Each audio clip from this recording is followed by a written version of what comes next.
Racist cop ignores. Her letter freezes when the governor confirms it. She held the letter out. He waved it away without looking. Delia Weston arrived at the state capitol at 8:13 with the governor's appointment in her hand. State seal, official signature, 3 paragraphs of language that said exactly who she was. The checkpoint officer did not read it. His supervisor did not read it. She was asked to wait. She waited in the parking lot, in the cold, while badge holders passed through the door she was standing outside of. That letter was in plain sight the entire time. What happened at that checkpoint, and what stepped out of an SUV with state flags on the hood 47 minutes later, is not a story about paperwork. It is a story about what it costs to arrive prepared and still be asked to prove it. Something about this story stays with you. Hit subscribe and drop a comment if something here won't stop echoing. And now the story takes hold. The letter was in her hand when she arrived. Delia Weston had carried it since the governor's office messengered it to her apartment the previous afternoon. A single folded sheet of ivory paper inside a cream envelope. The state seal embossed in navy blue at the upper left corner. The governor's signature in blue ink at the bottom. She had read it 3 times before bed. She had read it again at 7:15 in the morning, with her coffee going cold on the kitchen counter. She had tucked it into the inner pocket of her charcoal blazer before leaving the apartment, and taken it out again in the car to check, once more, that the signature was real. The state capitol building rose at the far end of the plaza like an argument made out of stone. Gray granite steps, white columns, the American flag and the state flag moving together in the early morning air. At 48 years old, Delia had stood in front of courtrooms and federal grand juries and twice before a Senate committee, and she had never once felt what she felt looking at those steps at 8:13 on a Tuesday morning in late October, that the building knew her name. She was the new superintendent of the state police. Not yet, officially. That would happen at 9 o'clock in the rotunda, in front of the governor, and 200 invited guests and 3 television cameras. But the appointment had been signed 5 days ago, and the letter in her blazer was the physical proof of it. And she had an 8:30 meeting with the governor's chief of staff that she was, at this moment, 12 minutes early for. The entrance checkpoint was a low concrete barrier with a guard booth and a striped arm. A Capitol police officer stood beside the booth, in the pale morning light, hands clasped behind his back, uniform pressed to a crease that looked like it had been there since before he put it on. His badge was polished silver. The number on it was 3894. His name on the tag above his left breast pocket was Colton. He watched her approach across the plaza, the way a man watches something he has already categorized. "Good morning," Delia said. She held out the envelope. "I have an 8:30 with the chief of staff. My name is Delia Weston." Colton did not look at the envelope. He looked at her. ID. She produced her driver's license with her left hand, the envelope still in her right. He studied the license. He turned it over, as if the back of a driver's license might tell him something the front had withheld. He handed it back. "What's the visit for?" "I have a meeting." She extended the envelope an inch closer to him. "The letter has all the details." He waved it off, not dismissively, with the practiced efficiency of a man who had decided what kind of situation this was before she had finished her first sentence. What kind of meeting? The morning air was cold and clean, and from somewhere in the plaza behind her, she could hear a city bus changing gears 2 blocks away. The flags above the Capitol entrance moved in a gust that died before it reached the checkpoint. "An official meeting," she said, "requested by the governor's office. The letter, I'll need you to wait while I call it in." She kept her hand extended. The envelope was still there, cream-colored against the morning light, the state seal visible in the upper left corner if he had looked. He did not look. He picked up his radio. Behind him, through the glass doors of the lobby, a younger officer, Ramirez, by his tag, glanced toward the checkpoint. He looked at the envelope in Delia's hand. Something crossed his face that Colton, with his back half-turned, did not see. 47 minutes until the ceremony. The radio call lasted 4 minutes and resolved nothing.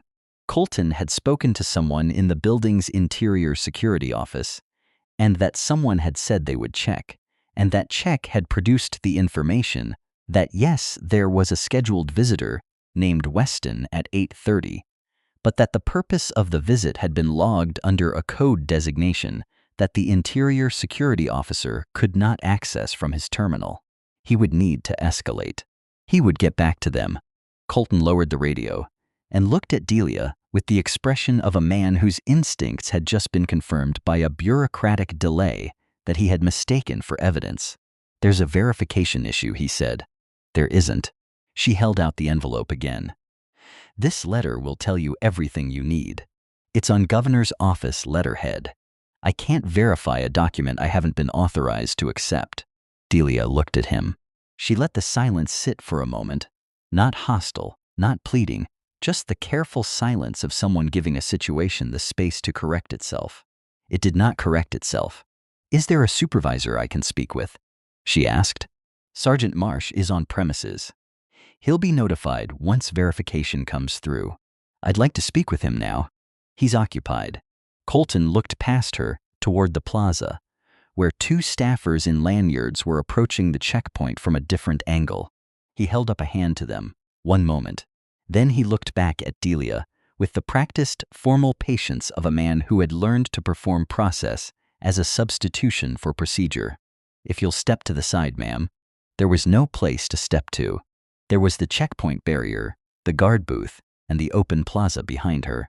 Colton gestured vaguely toward the concrete barrier at the edge of the checkpoint lane. She stepped there. The two staffers swiped badges and passed through without breaking stride. Colton nodded at them. The arm lifted and came back down. Delia stood at the barrier with the envelope in her hand and watched the Capitol's main entrance receive the people it had decided, in advance, to receive. The envelope in her hand had the state seal. Not a department seal, not a division logo. The state seal.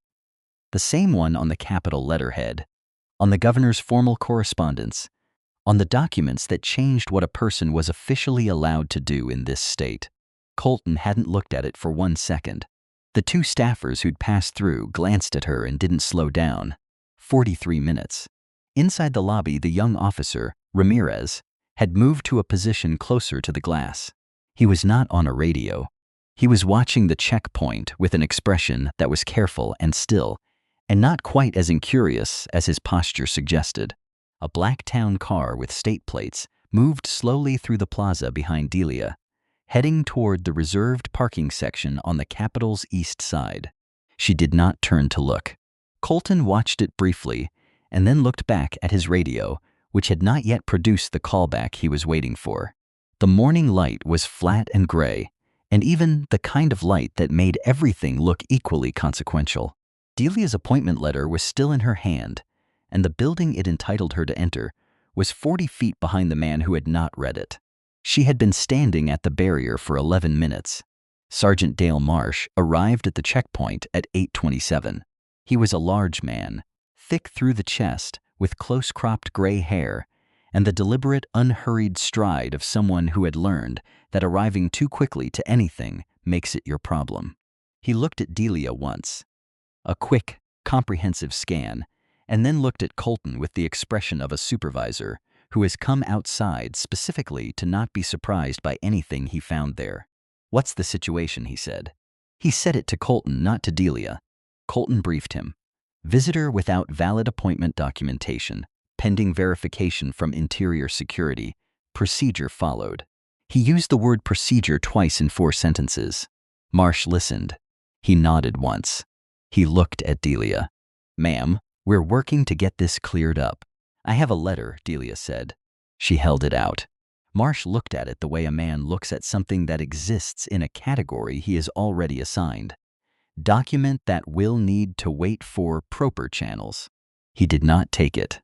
"If interior security can confirm your appointment, we'll have you in momentarily."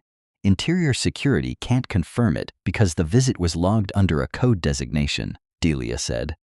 "The letter explains why. The governor's office issued it. If you read it, you'll understand the nature of the appointment." Marsh's expression did not change. It was not a dismissive expression. It was the expression of someone who had decided before arriving that what they found at this checkpoint was a visitor management situation, and that visitor management situations were resolved through channels, not through documents that visitors produced from their personal possession. "We appreciate your patience," he said. Delia folded the letter precisely in thirds, aligned the edges, and slid it back into the inner pocket of her blazer. Not in frustration, with the deliberate economy of someone who has understood the rules of a situation and has decided what to do with them. 8 minutes until the ceremony. Ramirez had come outside. He was standing near the booth on Colton's side of the barrier, and he had found something to occupy himself with. A clipboard, a report form. But he was not looking at the clipboard. He looked at Marsh. He looked at the inner pocket where Delia had placed the letter. He opened his mouth once and then closed it when Marsh's eyes moved in his direction. Inside the lobby, the senior security director, a man named Ellison, 26 years in the building, had picked up his desk phone. Not a radio, a landline. He looked through the lobby glass at the 3 figures at the checkpoint barrier, and he dialed. Colton's radio crackled, interior security. The callback. He held up a hand, one moment, and stepped a few feet away to take it. The sound of the city came through the pause. A truck downshifting on a street to the south, a pigeon displacing itself from the plaza's fountain edge, the flags above the entrance, moving in a wind that did not reach the ground. 44 minutes had passed since Delia had arrived at this checkpoint, with a letter that made her the highest-ranking law enforcement official in the state. Colton came back. "Verification is still pending," he said. "I'm going to need to ask you to wait in the parking area." Delia looked at him. "The parking lot," she said, "just while we get this sorted." She turned toward the parking lot. She walked there. She was not asked to and did not agree to be escorted, so she was not escorted.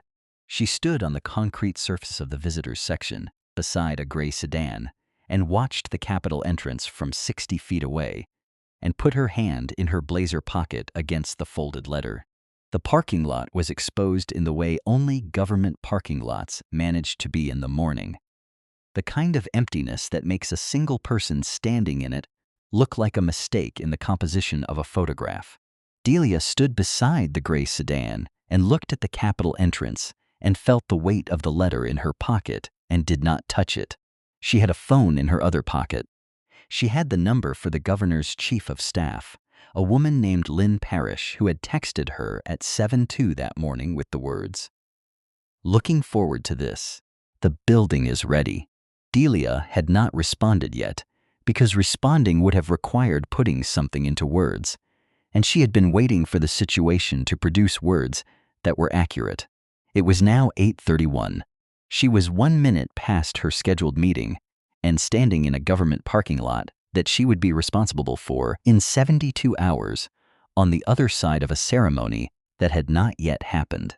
A junior officer, not Ramirez, someone else, a young man whose tag she couldn't read from this distance, had been sent to keep her company, though that phrase had not been used.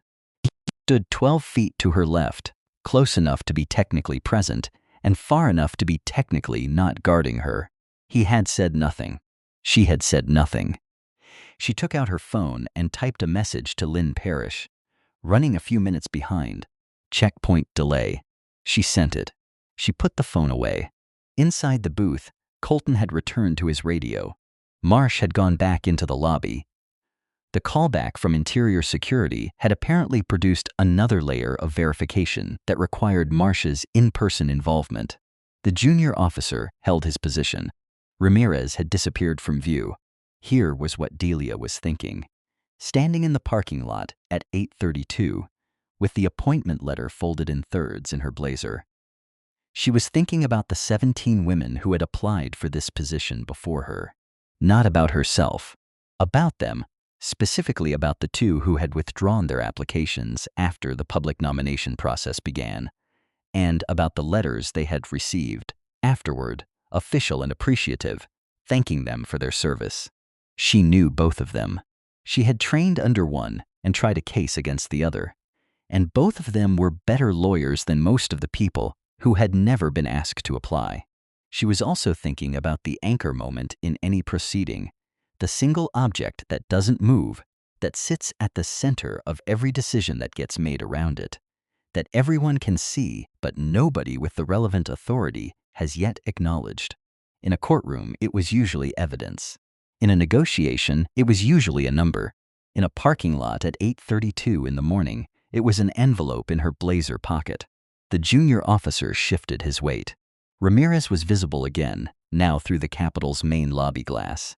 He was at a desk on a landline. He was not looking at a form. He was looking through the glass at the parking lot.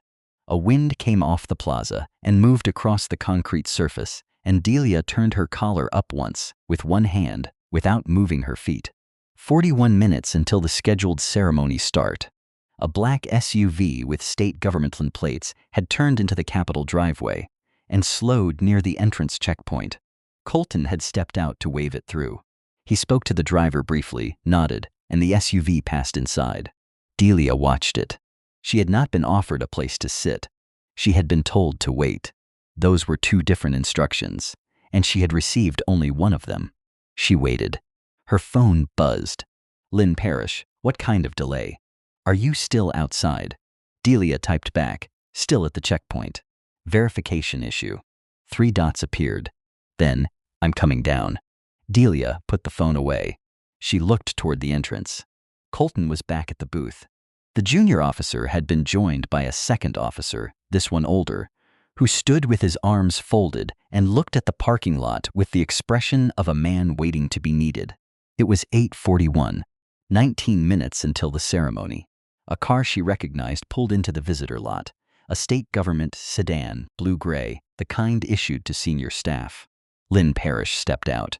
She was 43, compact, in a navy coat, with the rapid, purposeful walk of someone who had spent her career solving other people's problems before those problems became the governor's problems. She looked at Delia and her face went through 3 things in 1 second. Understanding, anger, and the decision to choose neither expression for the next 2 minutes. What happened? Lynn said. I arrived at 8:13. I presented my ID. I offered the letter. It wasn't read. I was asked to wait here. Lynn looked at the checkpoint. Did you tell them who you were? I told them my name. I offered the letter twice. A pause. The letter tells them who I am. Lynn's eyes moved to the letter, which was not visible because it was in Delia's pocket. Then she looked at the entrance again. She put her phone to her ear and walked 4 steps away, and her voice dropped to a register that had no warmth in it. Colton had seen Lynn approach. He watched the conversation from the booth with the expression of a man waiting for the moment when the situation would sort itself out in the way he expected. Inside the lobby, Ellison, the senior security director, had stepped out from behind his desk and was standing at the glass with both hands in his pockets, watching the parking lot. His radio was on his hip, but he hadn't touched it. The phone on his desk had rung twice in the last 6 minutes, and he had answered both calls standing up, looking outside while he talked. Lynn ended her call. She walked to the checkpoint. This is Delia Weston, she said to Colton. I'm Lynn Parrish, Chief of Staff to the Governor. Ms. Weston has a scheduled meeting and a ceremony in this building in 18 minutes. I need you to process her entry. Colton looked at Lynn. He looked at Delia. We have a verification pending, he said. There is no verification pending. Lynn's voice was very level. The governor's office issued that letter. I will confirm its validity right now. Policy requires. I don't need the policy. She held out her hand toward Delia without looking at her. May I? Delia handed her the letter. Lynn held it out to Colton. He did not take it. He picked up his radio. 14 minutes. The flags above the entrance moved in a gust that reached, this time, all the way to the parking lot. Delia had not moved her feet in 26 minutes. She was standing in the exact place she had walked to when she was told to wait. And the letter was now in Lynn Parrish's hand, and the man who had the authority to end this had picked up a radio instead. And then, at the far end of the visitor lot, a second vehicle turned off the main road. This one had flags on the hood, 2 small state flags mounted on the front fenders, the kind that designated an official vehicle for a principal with protocol. Delia saw them. Lynn Parrish saw them. Colton, who was speaking into his radio with his back at three-quarter angle to the lot, did not see them yet. The vehicle was a dark blue SUV, heavier than the standard government issue. It moved at the deliberate, unhurried pace of a car that had never once been stuck in traffic, because the traffic had always been moved out of its way. It turned into the visitor lot and stopped 20 feet from where Delia was standing. The door opened. Governor Marcus Ellenden was 61 years old and looked, in the way that powerful people sometimes look in person, exactly like his photographs. Tall, wide at the shoulder, silver-haired, in a charcoal suit that had been put on early this morning with the full knowledge of what today meant. He was the governor of a state with 8 million residents, and he had arrived in a visitor's parking lot at 8:46 in the morning because his chief of staff had sent him a 2-word text that he had, apparently, read within seconds of receiving it. "She's outside." He looked at Delia first. "Miss Weston." His voice carried the particular weight of someone who uses names carefully. "Governor," she said. He looked at the entrance checkpoint. He looked at Colton, who had lowered his radio and turned fully to face the parking lot. He looked at Lynn Parrish, who held out the letter without speaking. He took it. He opened it. He read it. Then he folded it once and walked, at the same deliberate, unhurried pace, toward the checkpoint. Delia remained where she was. This was the dark night that the story required, though it did not look like darkness. It was a parking lot on a Tuesday morning with flat gray light, and a governor walking toward a checkpoint, and a woman who had spent 46 years proving she was exactly who she said she was, standing beside a gray sedan, hands at her sides. What she felt in that moment was not triumph. She had not won anything yet. The ceremony hadn't happened. The oath hadn't been administered. The appointment existed on paper and in the governor's signature, and in the knowledge of everyone in the governor's office and the Justice Department and the 200 people who had already arrived at the Capitol Rotunda, and were, at this moment, taking their seats. What she felt was the specific weight of a thing that was true and had always been true, and was still, at 8:46 in the morning, having to prove itself to a man at a booth. She thought about the 17 women. She thought about the 2 who had withdrawn. She thought about what it cost to be first. Not the honor of it, not the history of it, but the actual cost. The mornings when you arrived exactly on time with the exact documentation, and were still asked to wait in a parking lot while the building decided if you were who you said you were. The fear that she had carried since before she'd known it was fear. That being appointed was not the same as being received. Colton was watching the governor approach. Something in his posture had shifted, not collapsed, not yielded, just shifted, like a wall that has registered the first vibration before the sound wave arrives. He was not a stupid man. He understood, with the specific animal cognition of someone whose authority is about to be contextualized, that something was changing. Behind him, through the lobby glass, Ellison had moved to the door. Lynn Parrish walked to Delia's side and stood there, looking forward. 12 minutes until the ceremony. The governor stopped at the checkpoint barrier. He held the letter at his side, closed, with the ease of a man holding something whose contents he does not need to reference, because he wrote them himself. He looked at Colton with the level, businesslike attention of someone who has arrived at a fact. "This is the appointment letter for the incoming state superintendent of police," the governor said. "I signed it 5 days ago." Colton looked at the letter. He looked at the governor. His mouth had not opened, but the muscles around it had done something. A slight tightening in the jaw, a small, involuntary retreat of the chin. "Sir," he said, "standard checkpoint procedure requires verification through interior security before interior security." The governor turned his head slightly toward the lobby, where Ellison was now standing inside the open main door. "James." "Sir."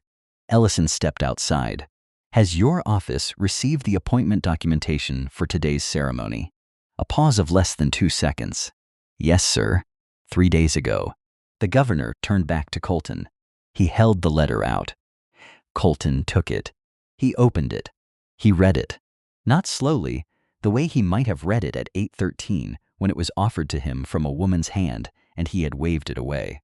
Quickly, the way a person reads something under conditions that have changed completely from the conditions under which they earlier decided not to read it. The governor's name at the bottom, the state seal at the top, and in the body of the letter, 3 paragraphs in official language, the specific language of authority changing hands. Hereby appointed, by the authority vested, effective upon administration of the oath of office, superintendent of the state police of this Commonwealth. Colton's hands were very still. The anchor had sat in a jacket pocket and in a chief of staff's hand, and had been waved away twice without being read, and now it was open and flat and completely visible in the hands of the man who had written it. And there was no version of the next 60 seconds that looked anything like the last 47 minutes. The ceremony, the governor said, is in 9 minutes. He turned to Delia, Superintendent Weston. She heard the title land in the air. She had heard it before, in the announcement, in Lynn's texts, in the letter. But this was the first time it had been spoken aloud in the presence of someone who had spent 47 minutes deciding she didn't belong in the building it referred to. She met the governor's eyes. "Thank you, Governor." They walked toward the entrance together, the checkpoint arm lifted, not because Colton had lifted it, because Ellison, from the lobby door, had reached the control panel beside the door and pressed the release. The arm rose automatically, the way barriers rise when the system that was built to control access receives the correct input. Ramirez, inside the lobby, stepped back to let them through. He caught Delia's eye for half a second as they passed. She did not acknowledge it and did not fail to notice it. Behind her, in the parking lot, Colton was still holding the letter. The ceremony was 9 minutes late. Governor Ellenden delivered a brief explanation to the assembled guests from the rotunda podium, a technical delay at the entrance. And the room received this explanation with the accommodating understanding of 200 people who had dressed early and driven in from across the state for this moment. The television cameras adjusted. The flowers at the podium were still exactly where they had been placed at 7 that morning. Delia stood before the governor, right hand raised. The oath was 43 words. She had memorized it 2 weeks before. She said each word at the pace the moment required, not fast, not performed, just present. When she reached the final line, her voice was the same volume and register as the first. The room responded the way rooms respond when something has been made official that was already true. Lynn Parrish led the applause from the front row. Ellison stood near the back, applauding. Ramirez, who was not at the ceremony because he was still on shift, would hear about it from 3 people before noon. In the lobby, 30 feet from the rotunda entrance, Sergeant Dale Marsh was completing paperwork. He had been escorted there by 2 officers from the State Inspector General's office, who had arrived at the Capitol at 8:52 with a sealed inquiry referral related to security protocol violations.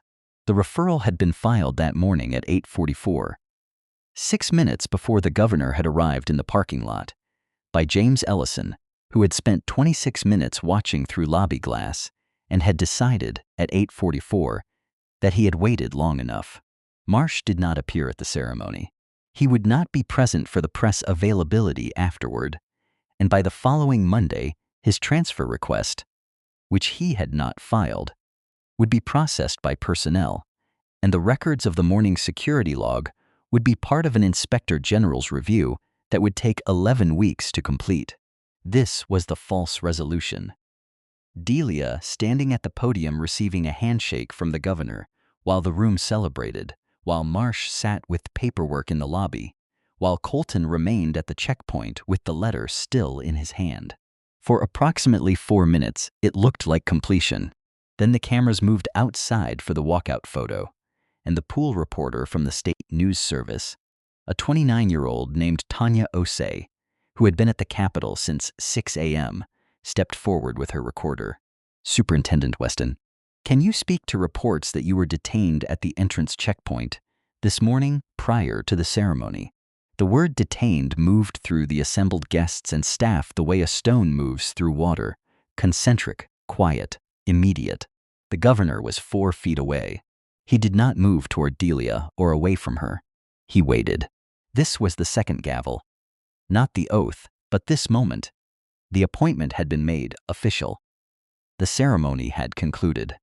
The room had celebrated, and now a reporter was asking the woman who had just been sworn in as the state's top law enforcement officer whether she had been stopped at the door to her own building. Delia looked at Tanya Osi's recorder. She did not look at the governor. She did not look at Lynn. She did not look at the lobby entrance where Marsh was sitting with his paperwork. "I arrived at 8:13, she said. "I had a letter from the governor's office. I was asked to wait." She let that sit. I waited. Another pause. "And now I'm here." The recorder stayed where it was. The reporter had not written anything down yet. The cameras were on. The press availability lasted 14 minutes. Delia answered 5 questions and declined 2. She answered the ones about her record, her priorities, her first 100 days. She declined the one about what she planned to say to Officer Colton, and the one about whether she would be filing a formal complaint. Both declinations were given in the same register as the acceptances. "I'll be reviewing all operational matters through the appropriate channels for the first, and that's an internal matter for the second." The reporter noted both. The cameras noted both. When the cameras and the reporter had gone, Lynn Parrish walked with Delia to the elevator that would take them to the superintendent's office on the 4th floor. Her office, now, the one with the window that faced the Capitol steps and the plaza below. The elevator was old and slow and had been retrofitted at some point with new control panels that were slightly too modern for the brass and marble of the building's interior. Lynn pressed 4. "The IG referral was filed before the governor arrived," Lynn said. "I know," Delia said. "Ellison filed it himself." "I know." Lynn looked at her. "That's not nothing." "No," Delia said. "It isn't." The elevator opened on the 4th floor. The hallway was wide and high-ceilinged and quiet, with oil portraits of previous superintendents in dark wood frames along the right wall. 9 of them, spanning 112 years, in a line that ended 4 feet from the office door, where there was a blank space of wall that had been freshly painted. Delia looked at the blank space. She did not pause. The office was large and smelled of furniture polish and old paper. The desk was mahogany, heavy and square, with a green banker's lamp at the corner. On the desk were 3 items: a new desk nameplate facing the door, a folder marked Priority Day 1, and a pen. A single pen, plain black with a steel clip. The kind that had been chosen not because it was expensive, but because it worked. She sat. She opened the folder. The first page was an executive order establishing new mandatory review procedures for checkpoint security at all state government facilities, a review she had been briefed on in advance, one of the initiatives scheduled for her first week. The second page was a signature line. She picked up the pen. She signed the document. The gesture was simple, the same simple gesture she had made 1,000 times: contracts, briefs, orders, motions, warrants, letters. But the pen moved the way the same motion moves when the authority behind it has changed. Not differently, just with more weight. The line it made was clean and level, and exactly what it needed to be. She set the pen down. Through the window, she could see the Capitol steps in the plaza below, and at the far edge of the plaza, the checkpoint where Officer Colton was, presumably still at his post. She could not see him from this angle. She looked at the window for a moment, and then she looked at the folder, and she turned to the next page. The investigation into the events of that morning was completed 11 weeks later. The report named 2 officers and 1 supervisor and documented 4 prior incidents involving visitors to the Capitol checkpoint over a period of 3 years, none of which had produced a formal complaint because the visitors had, in each case, been alone when it happened. The report also noted that in each prior incident, the visitor had been a person of color who was unable at the checkpoint to produce a verification code that the interior security system was not designed to provide to external visitors. Colton was suspended without pay pending review. Marsh submitted a separation agreement in week 8 of the inquiry. The junior officer received a letter of reprimand that was placed in his file and would remain there for 3 years. A new checkpoint protocol was drafted by the superintendent's office and implemented across all state facilities by the following spring. It required, among other things, that any official letter bearing the governor's seal be treated as valid credential for immediate entry, pending notation in the security log. Ramirez, 4 months after the morning in question, submitted a transfer request to the State Police Investigative Division. The request was reviewed and approved by the Office of the Superintendent. In the superintendent's office on the 4th floor, on the wall beside the window that faced the plaza, a new portrait was commissioned. It was installed 6 months later, oil on canvas, 4 feet by 3. It showed Delia Weston in the superintendent's uniform, standing at the desk with her hand resting on the folder marked Priority. Day 1, the pen on the surface beside her hand, the window behind her catching the morning light. The blank space on the hallway wall was no longer blank. On a Thursday morning in late spring, she walked past it without stopping, turned the corner, and kept going. What you just watched is fiction, but the world that made it feel real is not. A black woman arrives at a building she has been appointed to lead. She holds the documentation. She states her name. She is asked to wait. The question this history answers is not whether this has happened. It is how long it has been happening. A 2019 Center for American Progress study found that black women in senior government and executive roles report at substantially higher rates than their white counterparts, that their credentials are questioned by institutional gatekeepers upon arrival. McKinsey and Lean-In's 2023. Women in the Workplace report documented that black women leaders are nearly twice as likely as white women leaders to have their expertise doubted in professional settings, and 3 times more likely to be mistaken for lower-ranking staff at first encounter.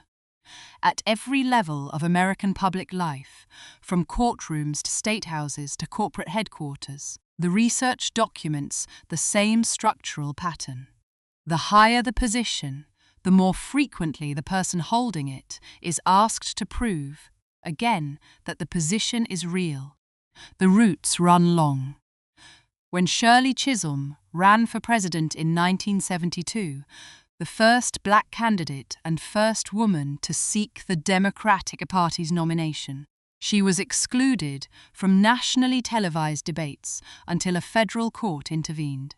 When Constance Baker Motley became the first black woman appointed to the federal bench in 1966, attorneys who appeared before her found language for everything except the title the appointment required. These were not aberrations. They were the pattern made visible by the presence of someone too prominent to be quietly redirected. The women who were redirected quietly, before anyone arrived to confirm their credentials, left no record precisely because they left. What changes is not the pattern. It is who is still standing at the end of it. Every oath administered, every blank wall filled, every document signed on the first morning of the first day, these are not only personal victories. They are evidence that the building can be entered, that the door eventually opens, that authority does not require permission to be real. The question is not whether the building knows the name. The question is whether it will remember.